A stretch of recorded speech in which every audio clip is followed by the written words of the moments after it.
سوختار در فروشگاه قسم‌های احتیاطی و تعمیر ماشین‌ها در شهر باختر. مقامات گفتند 6 دکان پر به کام آتش رفت. صاحبان 5 دکانی که به کام آتش رفت مهاجران افغانستانی بودند. یکی از آنها امیرخیل عمران است. او میگوید خانواده‌اش تنها همین دکان را داشت که آن هم سوخت و 5 عضو عائله را بیکار و بی درآمد گذاشت. در این حادثه 400,000 سومانی ضرر دیدند. خانواده دیگه چیز داشتگی و نداشتگی همین درود بزنن. همش همین درود بزنن مثلا ما سوخت. هم یا ماشین موندن خیلی مون. نمیدونم واقعا دیگه میگن دیگه خودشون تحقیق میکنن به نظر من زمینی بعد. دکان‌های فروش قسم‌های احتیاطی در حدود بازار شهلای شهر باختر جایگیر است. در عموم تقریباً 20 دکان به مهاجران افغانستانی تعلق دارد.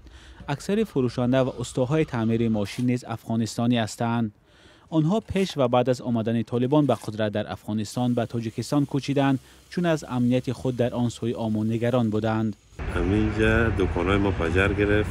فضل خداوند به اسرع وقت پجر نیکا رسیدن و این آتش فشان خاموش کردن. اگر تمام بازار شهر در میگیره. دیگه ضرر بسیار دیدیم. خیلی ما از خدا میبینیم دیگه چیکار کنیم که نمیدانیم. بود ما هم همینجا تو. بعضی از تاجران توانستند که زود از حادثه خبر یافته پیش سوختار را بگیرند و دکان خود را از نابود شوی نجات دهند وگرنه به نقل آنها ضرر سوختار از این هم بیشتر می بود. زحمت خدا کشیدن، این خیلی مردم را یاردم کردن آتش فشان. زحمت خدا کشید رحمت میگم شما.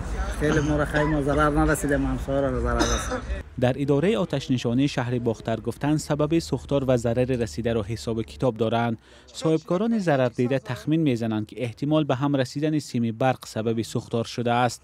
آتش گرفتن بازارها در گوشه‌های گوناگون تاجیکستان سالهای اخیر زیاد اتفاق می‌افتد. از جمله تابستان سال 2022 در شهر باختر بازار فراوان آتش گرفته بود. در آن حادثه 12 نفر زخمی شدند.